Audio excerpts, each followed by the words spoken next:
In Canada, religion and politics are surprisingly intertwined. We have a two-school system in many areas. There's a public school system and a Catholic school system.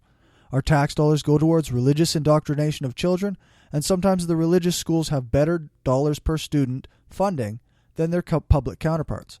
We have extremists, much like those fundies in the U.S., attempting to make abortion illegal, ban gay marriage, and basically build a theocracy in Canada. In our own province of Saskatchewan, our premier is not just devout, but an outspoken Christian who uses his position of power as a means to promote his religion. In some provinces, teachers are still able to lead the class in prayer and leave anyone who doesn't want to participate as the odd person out. Our national anthem still sings of God, and many town councils pray before they get down to business. The town of Tabor, next door in Alberta, decided to ban spitting, swearing, or yelling because of their ridiculous puritanical mentality. And in Saskatchewan, our government's religious sensibilities has them banning booze in strip clubs. Not that the Regina City Council will let anyone build one. You know, zoning laws coincidentally line up with their religious ideology. We have a Pope John Paul II Day, which is problematic but mainly political, and there's 1,000 other infringements which connect our politics and religion. You can almost think of our conservatives as Republican light in many ways. Luckily, we also have a Canadian version of the FFRF, the Canadian Secular Alliance. They fight the battles where they can, in the courts, trying to get Canada to be more secular and hopefully hold back the tide of religious influence on our government. In this episode, we got to interview Greg Oliver, president of the Canadian Secular Alliance. This is episode 26, recorded on March 7th, 2015, and joining me in this discussion were Raz, Rene, Destin, and Dave.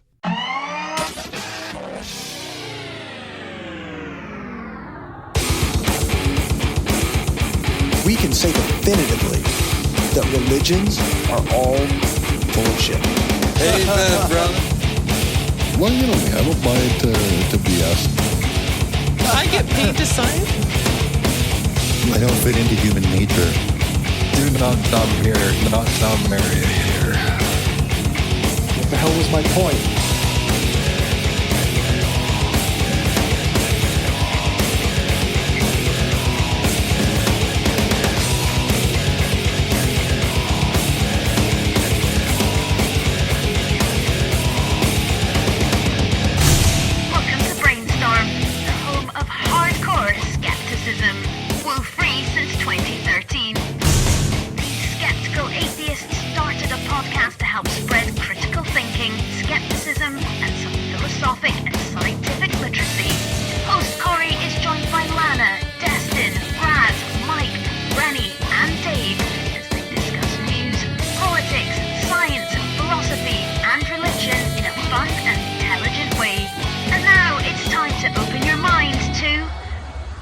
Brainstorm.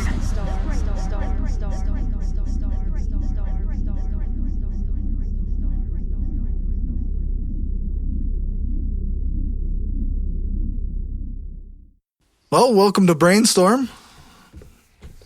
Hi, how's it going? Not too bad. Greg Oliver from the Canadian Secular Alliance with us tonight. Our in-studio crew is Destin on my right, Rene on my left, and Raz is over where you couldn't see him. In the corner. And I wanted to talk to you about some of the stuff that the Canadian Secular Alliance is doing, I guess. Yeah, great. Ask away. Well, I guess for starters, what is this Canadian Secular Alliance? Not many people have heard about it.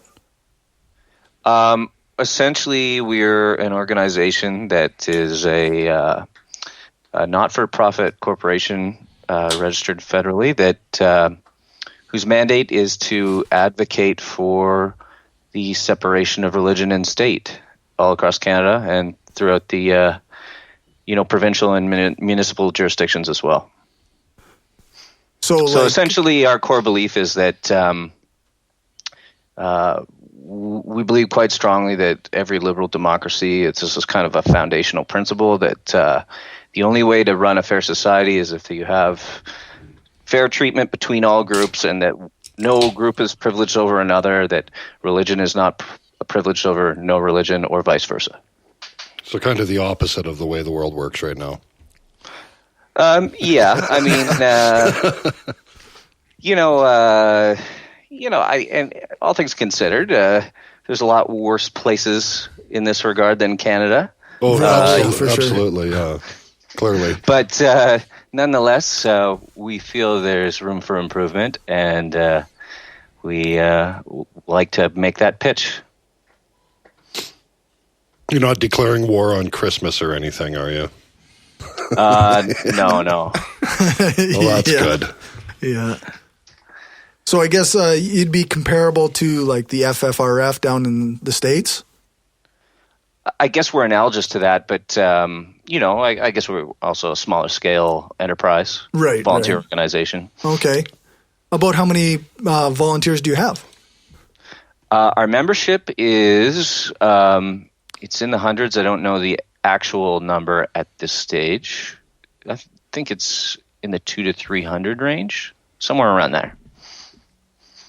Okay. So the degree of participation varies from individual to individual, of course. That's the nature of volunteer organizations. But we've been at this for a handful of years now, and got a chance to talk to a lot of politicians and do a bunch of media, and essentially try to do our little dent anyway. Try to make the world a little bit better. Well, I think to launch a political party, you need 200 members. So you could launch one if you wanted to. Oh, yeah. I mean, the way that the Canadian political system is with the first past post system, it's actually, it's quite difficult to start up a new political party. So that would be quite the uphill battle. So some of our members, we're a nonpartisan organization, but a lot of our members are involved in the major political parties as well. So we try to make those sort of connections. Do your members typically disclose their political party affiliation, or? Yeah, some of them have. I'm just curious. I'm just curious as to how many are conservatives. We're certainly open to conservatives. Yeah. I mean, obviously, we have a narrow mandate. So, certainly, you can believe in church-state separation and have, say, for example, a conservative views on economic issues. Yep. Or True. I don't think they're entirely incompatible, though. I will admit that it's probably a little bit more to the left of center. Mm-hmm. Yeah, I'd say so. Yeah.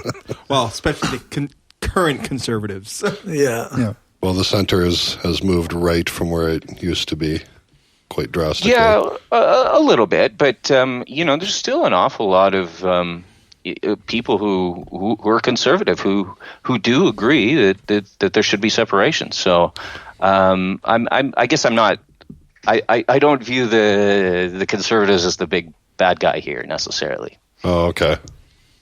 Well, we don't quite have we don't quite have the strong religious right the way they do down south either. So, it's not to that extent anyway. No, certainly not. I guess it's safe to say that opponents of our mandate would be a lot more prevalent in the Republican Party than in the Democrat Party. Yeah. Well, and just because religion is more prevalently visible in the right, it's still really visible in the left. The liberals, and my biggest bitch that I wanted to come up with again was the whole Pope John Paul II day. And every liberal voted in favor of it. Yeah, there's traditionally been strong support in the Liberal Party, particularly amongst Italian and Portuguese immigrants who are often quite Catholic and not just a little Quebec. Catholic.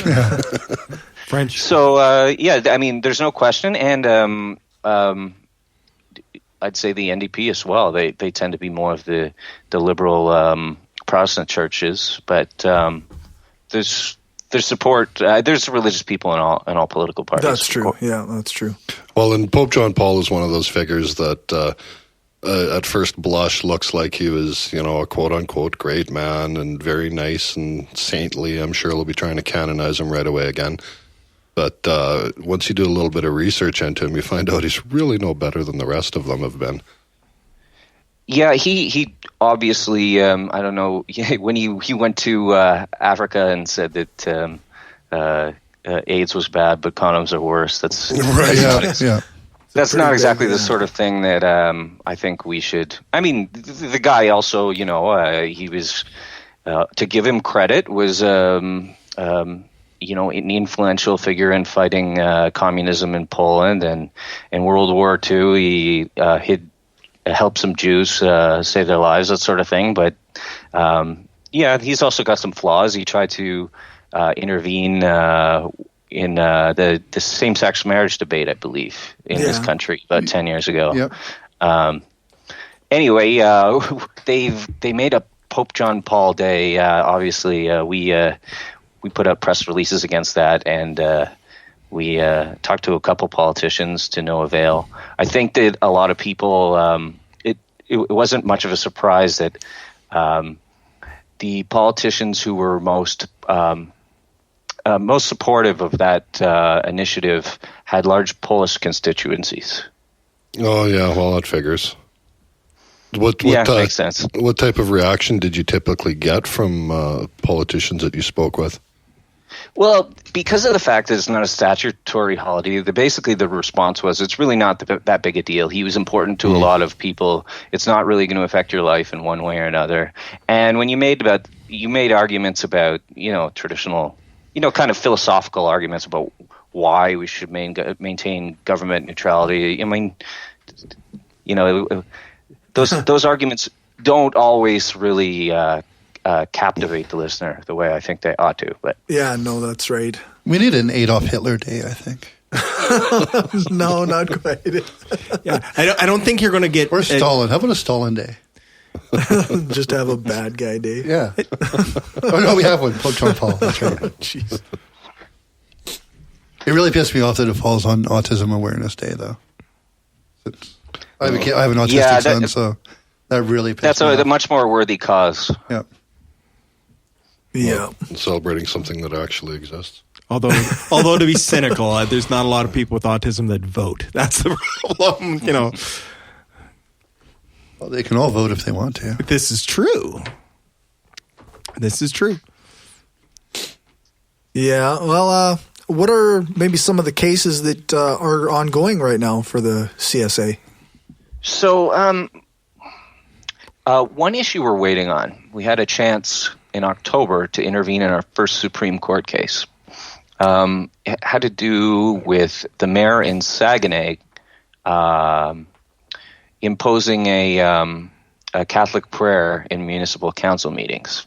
I remember that. And there's an organization called the Mouvement Laïque de Quebec that challenged them successfully, and it went to the Supreme Court. And we had intervener status, which meant that although we weren't the ones challenging the city of Saguenay, we had an opportunity to give a good hire our lawyer to give a good 10-minute speech and Q&A to present our arguments. So that case should be they don't really give you a schedule for when that decision comes down, but that should be coming out sometime within the next, I'd say, 2 or 3 months. Okay. So that'll affect every municipal council across the country, depending on how they rule.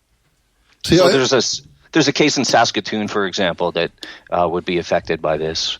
And once again, municipal council prayers at the beginning. I know, like a lot of people, that instantly they think, well, that's really not that big a deal.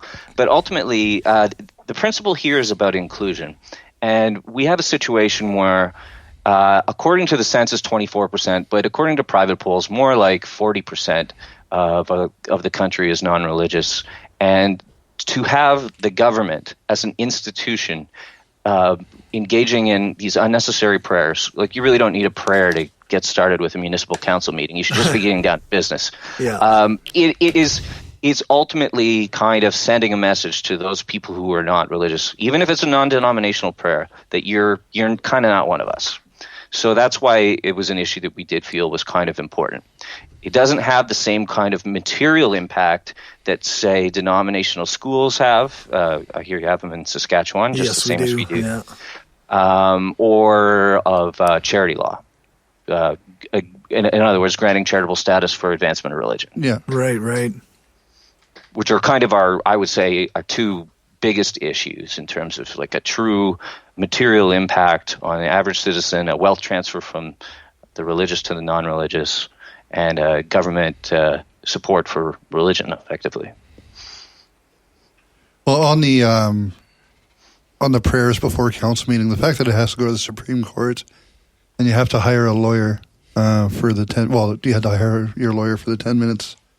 I think it's ridiculous that it goes that far when it's obvious that it's wrong. Like on so many levels, it's just it's plain as day. I don't understand how it's even an issue. Yeah, I don't know. It is rather silly. It seems really self-evident to me that, I mean, it's how did this tradition even really get started? Like, right. and what other field of work do you need to have every employee get together and do a prayer? Like, Walmart does every day. My company does not pray the before Walmart safety cheer meetings. Or whatever. We do not pray before safety meetings. Well, like if I was trying to manage the city of Saskatoon, I think I might feel that a prayer to something is in order. That's just because it's Saska-frickin-toon. You guys in Regina? Yeah. City that rhymes with fun. My parents both grew up in Regina. I visit every year, so that's cool. I'm a little bit acquainted. Fine city. So you understand. So you understand why we're mocking Saskatoon. Yeah. What city are you in?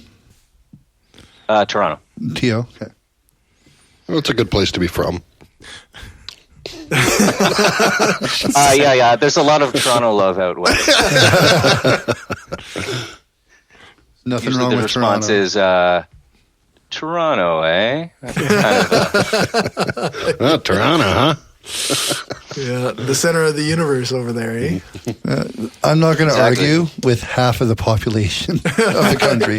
Yeah, that's right. Everybody lives They over win. there. Yeah. No, the two-tier school system is a pretty big issue out this way anyway. Like we're supposedly putting money into like our choice of school system on our taxes, but apparently a lot of money that's supposed to go to the public system does go to the Catholic system. Well, can't they appeal to like the Vatican and say, "Hey, Pope, send us money because people aren't giving us any"? They aren't giving us enough. Actually, I've talked to some of the teachers in the Catholic system actually get paid through the public system. A lot of them do. Interesting. Well, that is something that is a myth that's propagated here as well.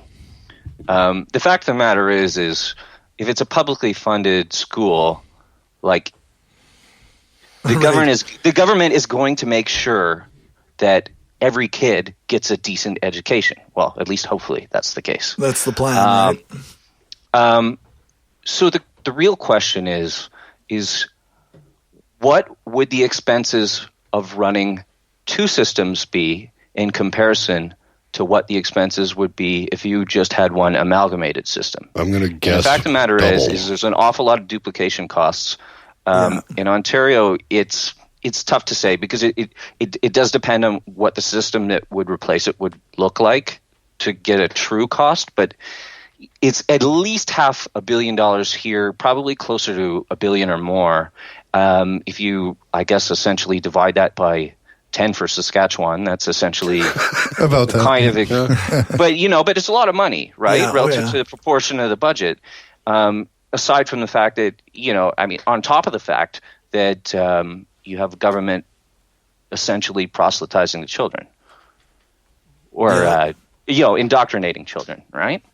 So it's a financial concern too, just as much as it is a moral concern. Like maybe we can convince them to amalgamate. Drop the Bible classes, but we'll let you bring nuns in to beat the kids. Well, I'm not sure about that, but we'll call it a compromise. Well, the answer is really simple. There's a public school system. Period. If you want your kid going to Christian school or Catholic school, you can pay for them to go to that school.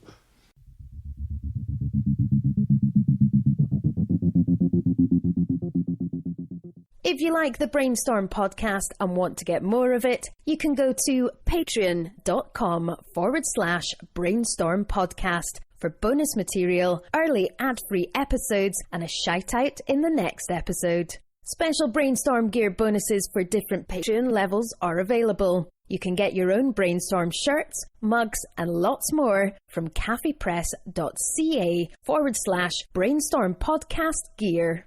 Thanks for your support. We are given one life, full of billions of small and large decisions. To be somebody, to change, to be kind, to give hope, to become a better person, and to leave a lasting impact on this planet. It is a decision to be made every single day while your heart is still beating. We've made our decision. Absence of clothing. Atheist and science-based apparel and merchandise, donating 50% of our profits to charity. Look good and feel good, without God. Check us out at absenceofclothing.com and find us on Facebook, Twitter, Instagram, and Pinterest for discount codes and other sweet swag. Use the code BRAINSTORM at absenceofclothing.com and get 10% off. I went to St. John's Cathedral Boys' School in Selkirk, Manitoba. And for 1 year, it cost my mom $18,000 for me to go. Yeah, I mean that's obviously the way it ought to be. The whole reason it exists in the first place was a compromise with Quebec in the 1800s, when Canada was largely English Protestants and French Catholics, and it was a compromise that needed to be made to enact confederation. So when Quebec ditched their system in 1997. So any argument that you could make, any moral argument you could make about why it ought to exist was rendered entirely irrelevant by that. Yeah, no kidding. Well, the Canadian government's known for making really crappy deals with groups. Well, especially Quebec. Yeah. Well, listen. Yeah, I mean, but obviously, we have to live here, right? Yeah. And we should be striving towards a perfect society. Obviously, that's never going to be truly attainable, but we should make this country as good as we can. And this is one obvious thing we can shed. Yeah. It's a 19th century anachronism. So, actually, in Saskatchewan and Alberta, it's still legal for them to do teacher-led prayers at the start of each day. There are other provinces where it's not part of their deal anymore. But what if the teacher's a Pastafarian? Well, I'm not Since sure. It's apparently the teacher who's in charge of doing the prayer. Yeah, I'm not sure if it's just a specifically Christian thing or if it's any religion. The thing is, probably if they were, then that teacher probably wouldn't be teaching there very long. I could just see a teacher walking into like a Stoughton school with a decapitated chicken bleeding in a circle. The voodoo teacher. A whole bunch of incense burning. Yeah. I can't see that happening in Stoughton. No. Well, at least not for that reason. Yeah. But I know there are schools in Saskatchewan that still, like public schools that are supposed to be, that have prayer at the start of class. Well, and there's even groups that hand out Gideon pamphlets and stuff in public schools. In grade 5, Gideon's hands out Bibles at schools in Saskatchewan. Yeah, I mean, I'm all for teaching kids to read, but I'd prefer they check out some different books. Yeah, read something a little more substantive, maybe. Yeah, those aren't necessarily child appropriate either, but rape, murder, incest. There's nothing wrong with that. Right? It is Saskatchewan still. Jeez.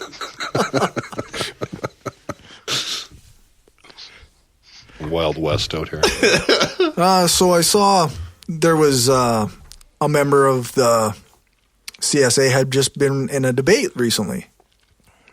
Oh, yes. Unfortunately, I had to miss it because I was out of town. But Leslie Rosenblood, who's one of our earliest members, debated in front of about, I think it was 500 or 1,000 people at U of T against a Catholic scholar and professor. So I'm looking forward to that. It's going to be on the internet soon enough because it was filmed and all that. Oh, cool. From what I've heard, he did a very good job. The subject was essentially just should Canada's government be run free from religion? So right. I have a feeling he's a bright guy. I have a feeling he did very well. So I'm looking forward to that. It's interesting that has to be a debate. That's well, it'd be nice if we could actually try it out. Yeah, give it a shot. Yeah. I don't know. I just had a thought about that. Is that because, well, we're Canada, follow the British system. Can we truly separate it, though? Because, I mean, ultimately, our figurehead is the Queen, which is also the head of the Church of England. Can we really, truly be a government without religion? Well, if we take over England. Well, okay. I mean, just a random thought that crossed my mind. Well, she's not the Church of England. She's the Queen of England and the Queen of Canada. Well, yeah, the head of the Commonwealth. Yeah, I didn't vote for her. But the Church of England is the official religion of the United Kingdom, but not of Canada. Oh, it doesn't extend to the Commonwealth. No, it doesn't. Okay, then that's my mistake. At the time she was coronated, she was also the queen of like Ceylon and Pakistan and all these sorts of places, right? That you could never really implement an Anglican. No, that's state. true. That's true. And the silver dollar. What's that? Sorry, no, it's just a really bad reference to a really good song. Queen of the Silver Dollar. Oh, okay. Well. Never mind. I get edited out all the time. This does actually raise one thing that actually goes back to that Supreme Court case that we intervened at. Is in 1982, we had the Constitution, and in the preamble, it says that it recognizes that Canada is ruled by the supremacy of God, right? Yeah. Which wasn't actually in the original draft. It's an interesting piece of history. It was essentially drafted in 1981, which is when Reagan first came to office, and we would talk about right-wing evangelicals in the U.S. really became a major movement. We're really on a roll, and that was like a major sticking point with the religious right in Canada. And they insisted it be inserted in there. It has no legal force whatsoever, but it got in there, mostly because they had to compromise if they wanted to get a thing passed. Right. It was very difficult to get all the premiers on board to begin with. So they did it. They added supremacy of God in there. There's never been any decision that is actually referred to that preamble because it's such a vague and really vacuous statement. But at our Supreme Court case, the interveners on the other side argued that public prayers should be permitted because of the preamble.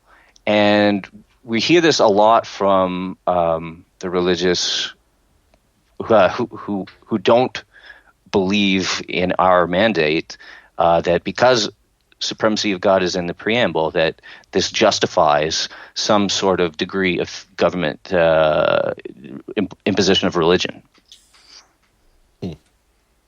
So that's another one of our policies, by the way. Yeah, that'd be something to get rid of, is that. Or we need the next PM to be a pastafarian. Yeah, hold your breath waiting for Good that. luck with that one, yeah. I don't doubt that there probably have been PMs who have been atheists in the past, just perhaps not openly. Yeah, not publicly, yeah. Anton LaVey, 2016. Yeah, I doubt, eh? Yeah, seeing he's dead, that'll be an interesting run. For now.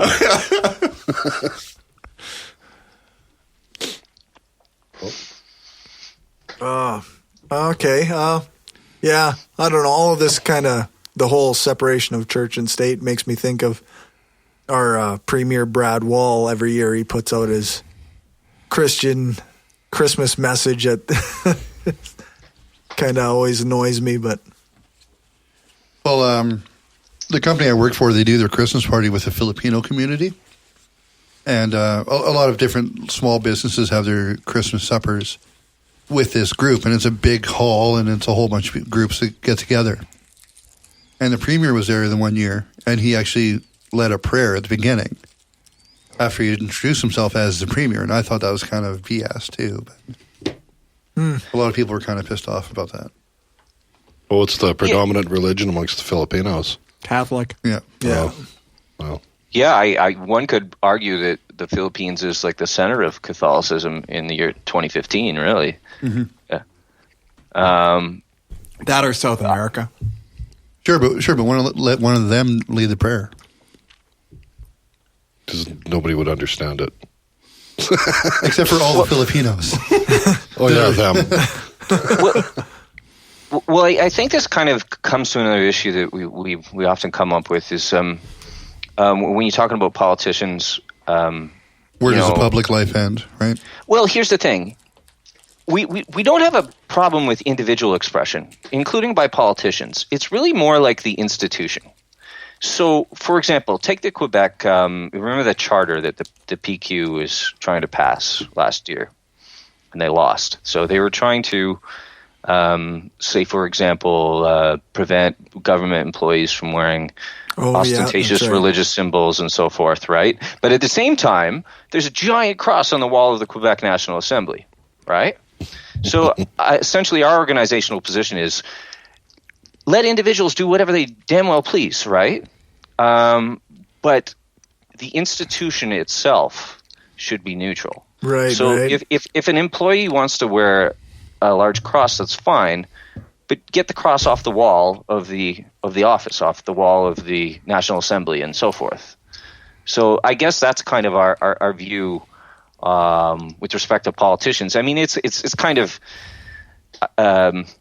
it's not something I care to hear out of a politician, but like if the guy is really that religious, I mean, let him say what he wants to say, but let's just not give the impression that the state itself is favoring one group over the other. No, for sure, and that's exactly what it was. It's because he introduced himself as the premier.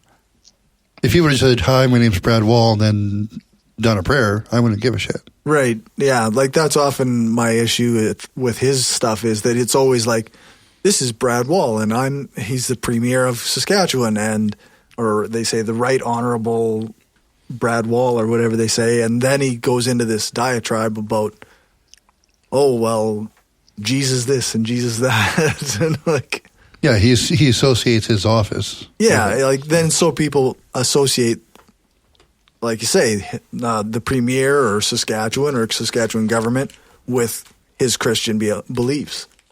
I don't know. Yeah, I certainly understand. Yeah, it's kind of a fine line there. Like when you're there, if you're there speaking on behalf of the institution, it's not really appropriate dialogue, is it?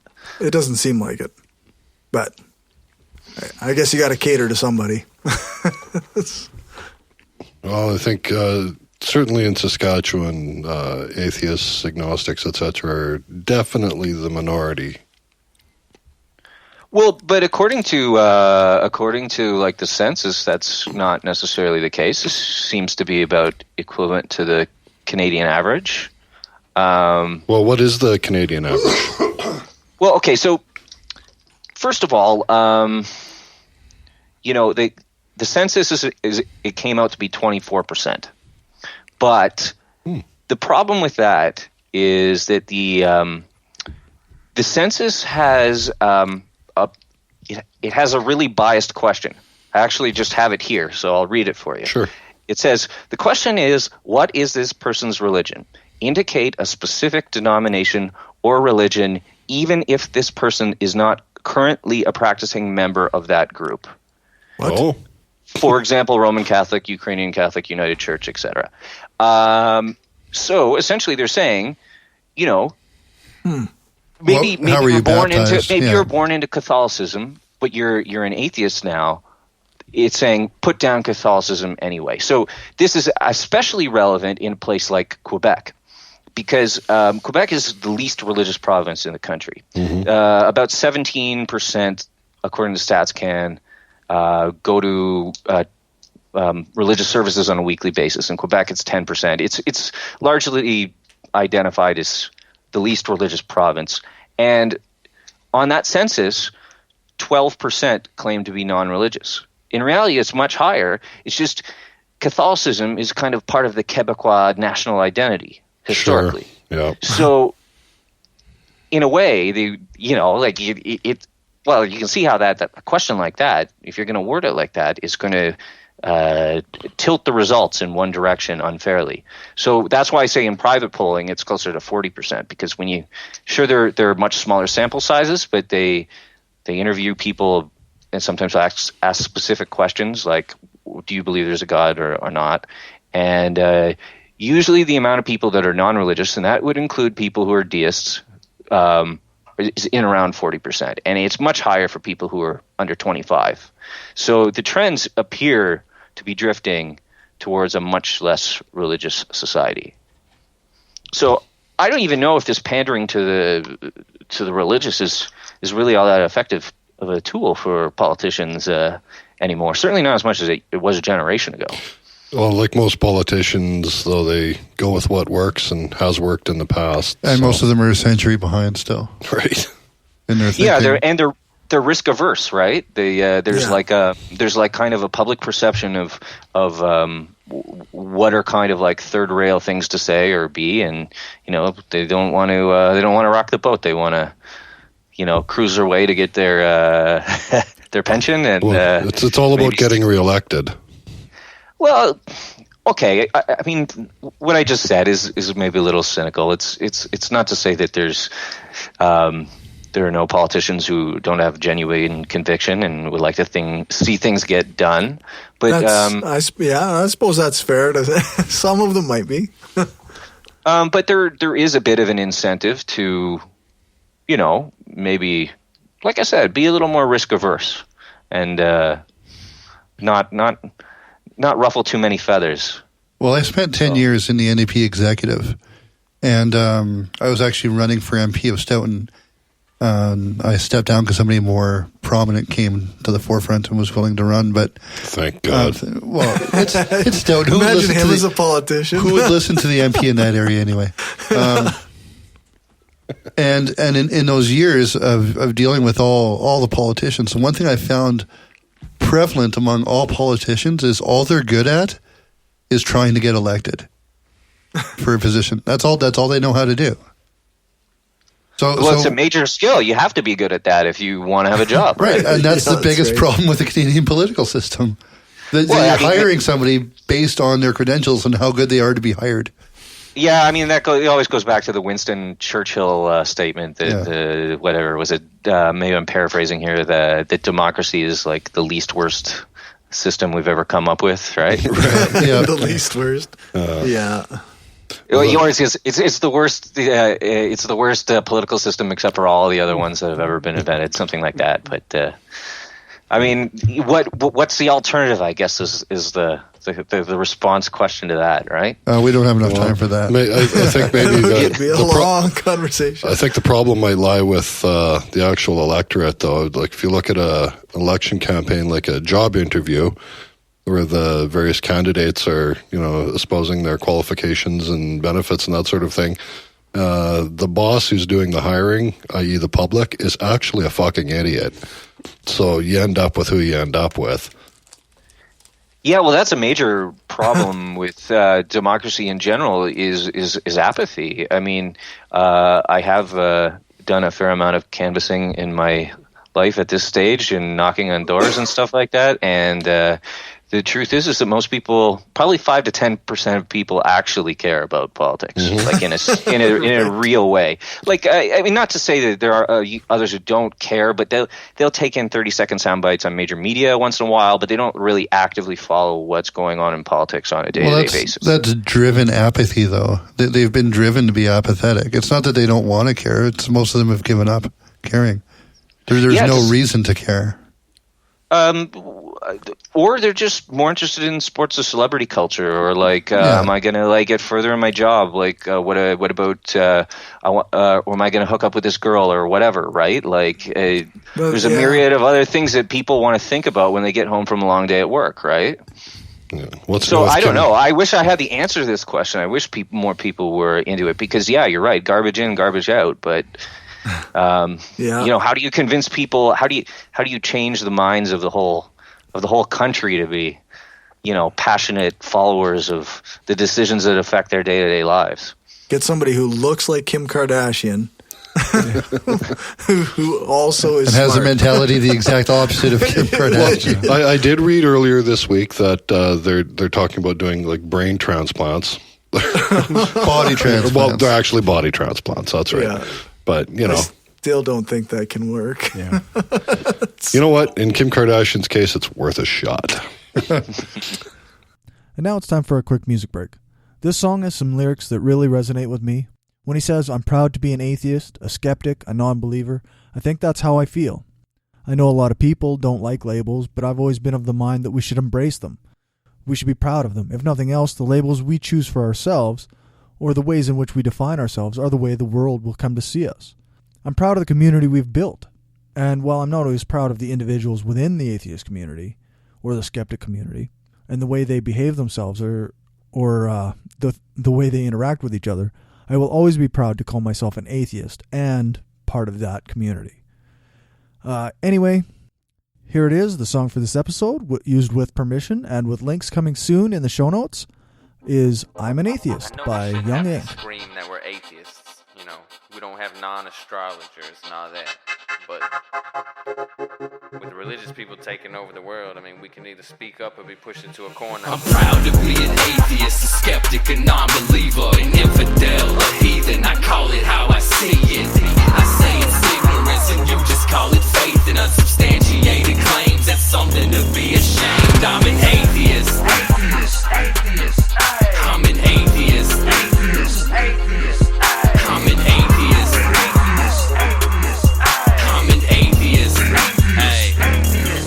Faith in God is like a virus, so why would I respect it? The line between good and evil gets blurred once infected. The truth you neglected, your dogma I rejected. The only faith I need is in the scientific method. The Bible's unimpressive, wicked and incoherent. And since there isn't proof of a devil, you shouldn't fear him. And since there isn't proof of a God, you shouldn't praise it. If you're curious about evolution, science explains it. I'm sure that you would find that the truth is far more amazing, and you wouldn't trade that knowledge for the boring story of creation. When actions are required, praying is just delaying the inevitable. You're doing zilch and the outcome is measurable. It's literally like sitting on your ass or taking a nap when somebody you love is fucked up and needs your help bad. How can you justify the genocide and pain caused by your cold? There must be something missing in your brain. I'm proud to be an atheist, a skeptic, a non-believer, an infidel, a heathen. I call it how I see it. I say it's ignorance and you just call it faith and unsubstantiated claims. That's something to be ashamed. I'm an atheist. Atheist. I'm an atheist. Atheist. I'm an atheist. I'm an atheist. It amazes me how perfectly intelligent people can reach the conclusion that all non-believers are evil. What a fucked up statement. Do you realize what you're saying? But according to your book, this is how your God made me. Skeptical of anything that contradicts history, denies evolution, hates science, promotes mystery. I'd rather see the truth than to bask in my own ignorance. Rather be alone than surrounded by damn idiots. As long as there's a breath in my body, you can bet your last dollar I'll be working hard fighting this problem. Religion is a disease, it comes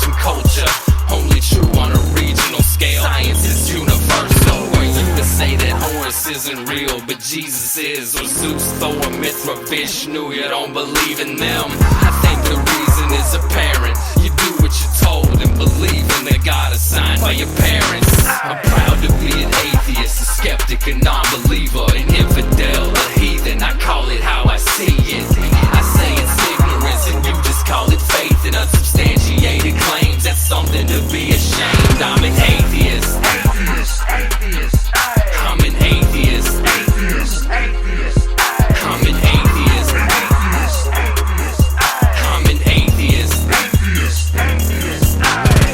Now let me take a sec, don't mean to sound so hateful, but I swear to God, pun intended, I find it disgraceful that thousands of children are raped by priests, and since they're holy men of God, they get away scot-free.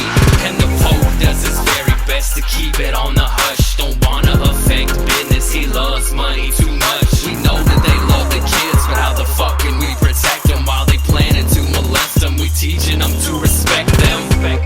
Fuck that. The system is broke down, working backwards, and the only action or tactic I plan to practice now is to attack them. The parties of God's hands are bloodstained, millions of murders by believers, and they're all in God's name. And let me take a sec, don't mean to sound so hateful, but I swear to God, pun intended, I find it disgraceful that many atheists are told to be quiet. You're not alone, speak your mind, time to let it be known. I'm proud to be an atheist, a skeptic, a non-believer, an infidel, a heathen. I call it how I see it. I say it's ignorance and you just call it faith and unsubstantiated claims. That's something to be ashamed. I'm an atheist. I'm an atheist. I'm an atheist. I'm an atheist.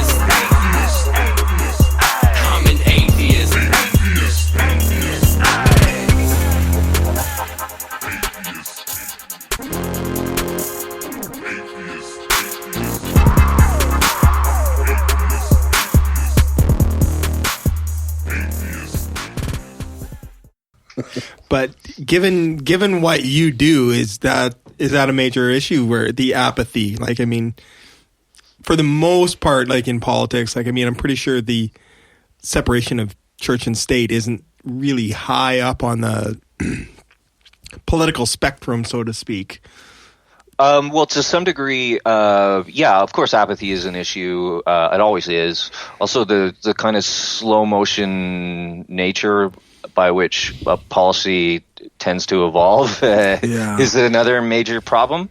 But yeah, I mean, I guess a lot of people assume that we already have it. Certainly, if you turn on the news and compare us to what's going on with the Islamic State, well, yeah, we don't have anything like that. Of course, we've got it. Most people have never been thrown in jail for their religious beliefs in this country, right? Yeah. So in a way, because we're kind of comparatively good to the rest of the world, people don't think about it as being a major issue. But a lot of that's just kind of a lack of awareness. I think there are, anybody I talk to about, say, publicly funded Catholic schools, for example, when they fully understand what it is, how it came to be, and like exactly how much it's costing them and why it's like kind of fundamentally unfair, yeah, they, to varying degrees, people dislike it and they would like to see it go away. But is it the kind of issue that has hundreds of thousands of people rallying in the streets? No, not at all. Well, one thing, our system is very Americanized, I've noticed. We follow trends in the States really closely, and within a few years, anything that happens there tends to become forefront and happen in Canada. And I guess it depends on who our leader is. Even housing bubbles. Yeah. Yeah. Well, we're a little more insulated here than you were, but so you need people on the forefront, like you guys anyway, to fight that trend of Americanization, because they're going further and further right constantly. And that's just going to end up happening here too, where there'll be the right to refuse service based on religious reasonings. Oh yeah, well, all sorts of stuff like that. I hope that's not the case. I thought you were going more towards the hyper partisanship. Well, that too. It's all part and parcel. We do have right? a lot of that now. Like Where yeah, just like hysteria over just minor differences in policy, and that's it's pretty nauseating, and it turns people away from politics, and it tends to make government more dysfunctional. So that's like one thing. In terms of like the relevance of let's say like the ultra religious in the States. I'm a little bit more of an optimist, I think, than you guys are. They are in and around 20% non-religious now, so they certainly do have a fair share of religious extremists. But I think it's a little more sane than you give it credit for, I guess. It's almost and as they do though, have constitutional protections stronger than we do, really. Yeah, that's right. To me, it's almost as though the louder the fundies and the extremists get, the bigger the non-religious group grows, eh? Or maybe it's vice versa, or just correlated, or whatever. But it seems as though like organizations like the FFRF down in the States are getting more powerful. American Atheists is it's growing all the time. Well, it might just be that the idea of secularism is starting to gain a bit of traction. People are realizing that it's okay to come out as an atheist, right? Yeah. Oh, but whereas 20 years ago, if you did that, it could be career suicide in a lot of cases. On the exact same page, though, for the first time, you have judges saying, it's companies definitely have religious rights. Wow, that's completely parallel to that. I guess it depends on the state. Like, what is it? Alabama right now is basically giving the Supreme Court of the U.S. the finger by saying no gay marriages here. Right. Yep. Yeah. Not all states are willing to completely flip like that. Right. And when you come to things that are actually federal down there, sometimes the states will just say "fuck you" anyway. But as soon as that happens, that gives credence for other states to go, well, they did that. Why don't we just do that too? It's.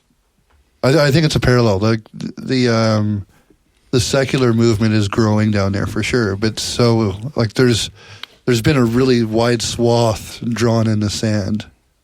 I think. Well, another thing to keep in mind is that group in the States, same as here in Canada, they have the demographics working against them, right? Mm-hmm. I mean, it's. They're dying, and more atheists, agnostics are being born.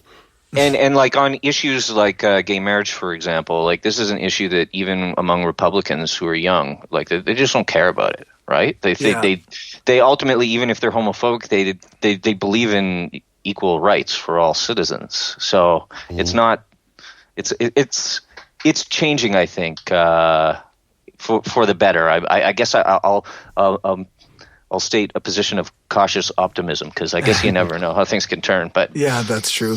Well, I just wonder if it's not more out of concern for losing votes that they might be reconsidering their positions, and not that they're afraid of ending up on the wrong side of history. Yeah, well, I think they're starting to come to that realization, but they often seem to double down hard. The Republican Party is pretty interesting on that right now. Yeah. Go ahead. Sorry, go ahead. No, you're the guest. Oh yeah. Well, it's all right. I lost my train of thought now. Yeah, me too. That's all right. So did he. I was just thinking, like the what is it? The CPAC down south there. They had Jeb Bush as their leading candidate, right? Yeah. And because he's trying to appeal to the people who don't go to CPAC, he's got to be like not crazy. Yeah, his name is Jeb. Hey, Jeb. He can't be like a huge homophobe or bigot, but with a name like Jeb. But he's also got to kind of accommodate those extremists down in that. Yeah, if he gets in, that the federal government's suddenly going to spring up and pay for the rest of Moses land or whatever it was or something. Whatever it is that the Ark is going on. Ark land or... That's kind of what happened to Mitt Romney last time because especially you start off in Iowa in the caucus there it's disproportionately weighted, like compared to its size or importance in the country. And Romney had to come out because he's a bit of a chameleon, right? With his political views and everything. It's a bit of a euphemism. So he came out much further to the right than he was, say, as the governor of Massachusetts. Yeah. And then by the time the general election came on, he tried to shift more towards the center, but already it was kind of, had this, I guess, baggage from the primaries going against him. You definitely have to, it appears if you're a Republican, kind of have two narratives going simultaneously, right? Yeah, one to the base, one to the general public. Well, basically impossible to juggle the two. How do these people get voted for? Well, that worked 20 years ago, but now that everybody has a phone in their pocket and can record everything, what was his one comment he made about poor people? And I don't even remember. It was I'm sure it was awesome. Ignorant, yeah. I forget what it was now too, but it definitely would have alienated anybody who wasn't in the 1%. One of my favorite things was how he bashed Obamacare so much. And it was based on Romney care. Yeah, that's mind-boggling, actually. He, ultimately, with the lame excuse that he believes passionately that it should be up to the states. But, he should have owned that as like his crowning achievement that the Democrats wanted to copy him, right? For sure, yeah. He could have maybe actually gained some votes. They can't think that way though. They can't be because they're uber partisan. They can't say, actually they're doing a good thing over there. When they're looking at the other camp, it's always Axis and allies. Although to be fair, that's how we feel about our current PM. I'm judging him on the shit he's done. He can't do anything right by me, because of what he's done. Maybe. Well, he's got a track record of being so staunchly anti-science. Yeah, he's the second worst PM we've ever had. Personal opinion. Well, who's worst? BM. I despised fucking Mulrooney. Oh yeah. The worst PM we've ever had. I actually, free trade agreement. Sure. Read his Here, have all of our memoirs. shit. Have all of our shit. Pardon me? I actually read his 1,300-page memoirs. Oh, is that right? How? It was about 800 pages too long. Here's some good stuff. Take some intestinal fortitude. No kidding. I had some good moments. It was interesting to learn about Meech Lake and all that. That's what was the main thing. I have trouble reading good books. Oh, shit. Well, the Meech Lake Accords are pretty interesting. Yeah. Yeah, definitely. Little off topic. I don't know. Sorry, go ahead. A little off topic, but... Yeah. That's where you live, Gumby. Yeah, it's off topic. Yeah. Anybody got any questions? What else was I thinking of? Damn it. Do you guys put on any sort of meetings, conventions, that sort of thing? We do meetings. They're usually just kind of we either in person with Skype, people Skyping in, that sort of stuff. Okay. Certainly anybody who wants to get involved is more than welcome to join. Certainly we're looking for allies all across the country. Okay. How do people get a hold of you? Yeah, absolutely. It's the sort of thing that requires, we'll go harass politicians from time to time. Well, I bet they love that. We intentionally crafted a narrow mandate so that we could be nonpartisan and have a wide intent as possible. Right. And essentially, we basically anytime a issue comes up in the media, we try to be quick to get out press releases and get out there in the media and talk to journalists and get our points of view out there. And then we arrange one-on-one meetings with politicians and stuff like that and try to pitch our ideas and to varying degrees of success, I guess. But, anyway, it's interesting. Obviously there's the more people that join, the more reach we will have, the more successful we will be. Do you have a website you want to plug, or? Yeah, sure. secularalliance.ca. Okay. And I imagine people can get a hold of you on the Twitters and the Facebooks and MySpaces and. Yeah, we're all over the social media. Yelp. Yeah, The Twitter and the MySpaces. Facebook and And whatever Yelp. else them kids And, are using these days. Probably not the MySpace, though. That's probably not a thing. Yahoo chats. It still is, but it's You, not guys, really. you guys on them Yahoo chats? Yeah. Yeah. What was it? ICQ? You guys have ICQ? Geocities.com/CSA. Yeah, that's right. Well, we'll make sure all the contact information's in the show notes. Yeah. But by we, I mean Cory. Yeah. I just volunteered him for that.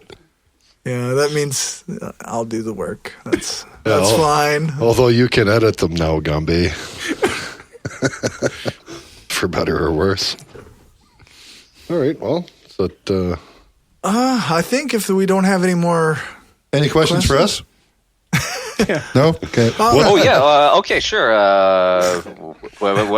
What led you to contact our organization? What was the interest? Is it passionate concern of yours, or? Well, yeah. For me, I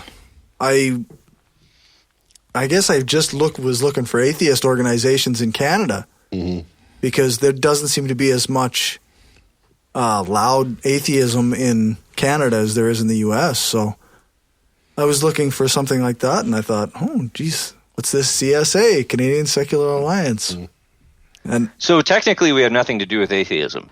But no. I will confess to being one myself, and will also admit that most of our membership is, which is probably no surprise to you. But not really. Makes and sense.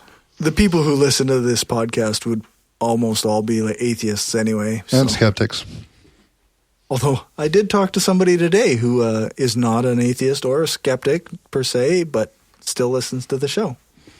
That's kind of interesting. Your mom? No, not my mom. It's always good to get points of view from the other side, though. Yeah, no, it was. It's good. It's good to have a broad listenership, if we can. Well, guys can listen too, but we like when broads listen. Jeez. Well, that's not what you meant. No, that isn't quite what I was saying. Yeah. No, you guys are mainly based in Toronto then? Oh yeah, well we have some members like all across the country, but I guess the core leadership is here. Right. So anyway, that's middle of the that's just universe. kind of the way it panned out. I mean, we're here and we're like, let's start an organization. You want to start? Just kind of right. But we are a national organization, like certainly in principle, and we're willing to talk about any issue anywhere, even if it's some small town in northern Alberta or Quebec or whatever. Right? It's not limited to our little corner of the universe. Except for Quebec. Do you work like kind of hand in hand with like the CFI or maybe Canadian Humanist Canada or whatever? I think that's what it's called. Yeah. So one of our co-founders was the guy who founded CFI Canada. Okay. No, that's cool. So they can't do they're a charity, so they have limitations on political advocacy, whereas we're not a charity, we're a not-for-profit corporation, and we exist solely for the purpose of political advocacy. Okay. Yeah, their mandate has to do more with education, I think. So. That's right. They're an educational charity. You can get charitable status quite easily if you qualify under advancement of religion. Okay. So this requires that you have an element of a theism and a deity and so forth. Like if you were to have an organization that were secular that simply promotes ethics or morals, you will be denied charitable status by the CRA Charities Directorate. That doesn't seem right. It doesn't seem like it should be the way. No, it isn't. And it's actually a law that was crafted in 1601 under Queen Elizabeth I. Oh, jeez. So maybe outdated. Yeah. And actually, the funny thing is that Britain got rid of it in 2007. They retained the advancement of religion portion of the definition of charity, unfortunately, because Tony Blair was in office and he is a passionate believer in advancing all religions, I guess. But that's it's one of those kind of unfair elements of charity law. And Interesting. Advancement of religion is, if you take organizations that only advance religion, because some organizations are churches, but they also feed the poor or whatever. Organizations that only claim to advance religion cost the Canadian taxpayer $1.2 billion a year. And there's only over 27,000 of them. So it's a straight up wealth transfer from the religious to the non-religious to the religious. Can't afford those welfare recipients, though. Jeez. Yeah, no money for them. But anyway. Yeah. Well, Noah, thanks for coming on. Think we'll let you go. All right. Well, thanks for having me. Well, thanks for coming. All right. Well, great chatting to you guys. Awesome. Have a good night. All right. Take it easy. I know we shouldn't have to scream that we're atheists. We don't have non-astrologers and all that.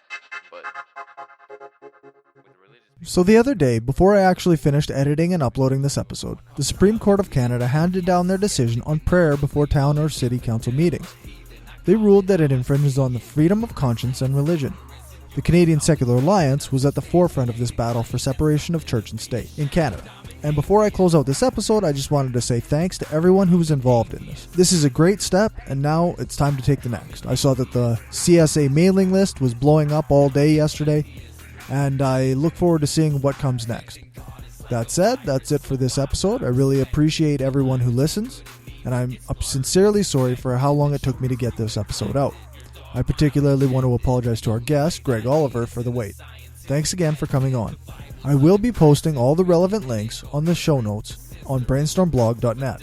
If you want to keep up to date with the show, come on over and like us on Facebook at facebook.com/brainstormpodcast or follow us on Twitter at brainstormpod. This show was recorded in Roman Empire Studios with intro music provided by Dave Roman. For ad-free episodes and extra content, keep an eye on our Patreon feed. Just go to patreon.com/brainstormpodcast, that's all one word, and become a patron for just $1 an episode. I'll produce ad-free episodes when we reach 5 patrons, and any new patrons get a shout-out in the next episode. When we reach 10 patrons, I'll go back to start producing more bonus content. We're currently only doing 1 episode a month, but if we can somehow manage to reach $100 an episode, then we can go back to every 2 weeks. If you can't afford to help us out on Patreon, go to iTunes or Stitcher and give us a rating and write a review. If you go and buy Brainstorm gear from cafepress.ca/brainstormpodcastgear, all together, or just go to our website and click on the Cafe Press link. And remember to send us those pics of you wearing your Brainstorm gear, and we'll throw them up on the listener page. We want to know what you love and hate about the show, so if you've got any comments, criticisms, praise, accolades, or corrections, just mail us at mail@brainstormblog.net, or go to the website brainstormblog.net and click the Contact tab. We will respond to your email. In an effort to streamline this episode, I won't be doing any podcast shoutouts for this one. I will be writing one up for the next time. I also skipped out on the second set of ads that we usually run in order to get this out. We don't make any money off the ads, but they give us a chance to support atheist and science-based businesses. And if people actually use the offer codes, then we all benefit. Thanks again for listening, and have a good one. Is apparent. You do what you're told and believe in the God assigned by your parents. I'm proud to be an atheist, a skeptic, a non-believer, an infidel, a heathen. I call it how I see it. This is an opinion-based podcast. Each person on the podcast is responsible for their own opinions, and those opinions don't necessarily reflect the views of the rest of the panel. Any guests or anyone associated with the people on the podcast, such as spouses, partners, children, other family members, friends, or employers. No one person speaks for the podcast with the possible exception of Cory, and he doesn't speak for anyone else on the show. The Brainstorm podcast does not represent the views of our sponsors.